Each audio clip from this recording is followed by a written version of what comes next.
for the G Note. The overwhelming majority of cell phone studies find no risk to your health, but today a cancer institute is making some alarming allegations. Courtney Friel back for happy hour with the alarming details. What is the G Note section? She's like, wow, wait a minute. It's G-rated. It's for Gomez. Oh, okay. Now you get it. Yeah. Good. Like the C-Note, money.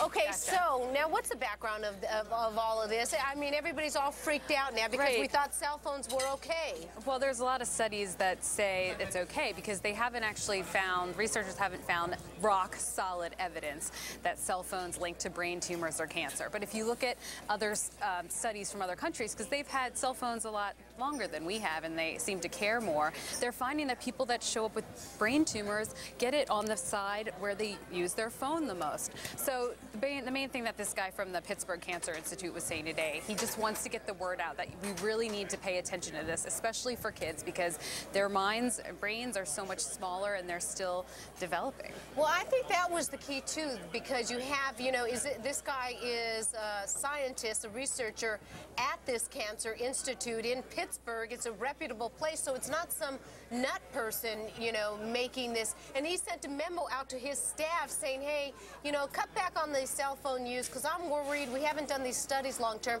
So that's what caught my eye. It's not some freak saying this. This guy is legitimate. Yeah, a lot of researchers are concerned. I talked to this guy who did one of these biotechnologic, what was it? So he did a report on electromagnetic radiation. That's what we're really concerned about because this is like a mini microwave oven next to your head. That's not good. It's like your brain is a potato, so you have to make sure that you keep it away from you.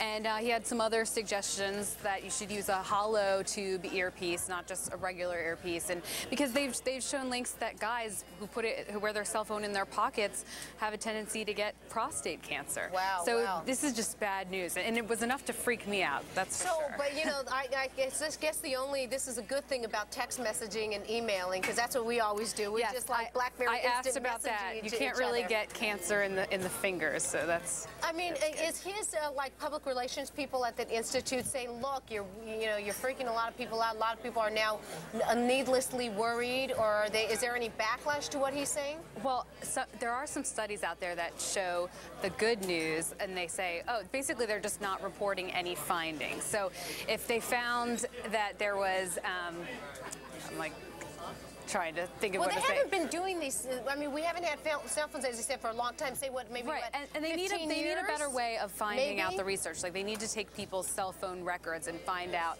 who exactly they were talking to and for how long. Because people can't really remember exactly. Oh, maybe I was talking on the phone that day. So. Right. For how long? Cody, I knew you were going to do that. But they're saying it's as bad as. It's like this is a major epidemic. It could be as bad as cigarettes. We like to talk on our cell phones. Pretty soon there are going to be all these billion-dollar lawsuits against the cell phone industry, Cody, for using the cell phones. We're pretty much screwed. Those of us who've been using cell phone industry when those lawsuits for the past 10 to 15 years. We're already at risk. That's right.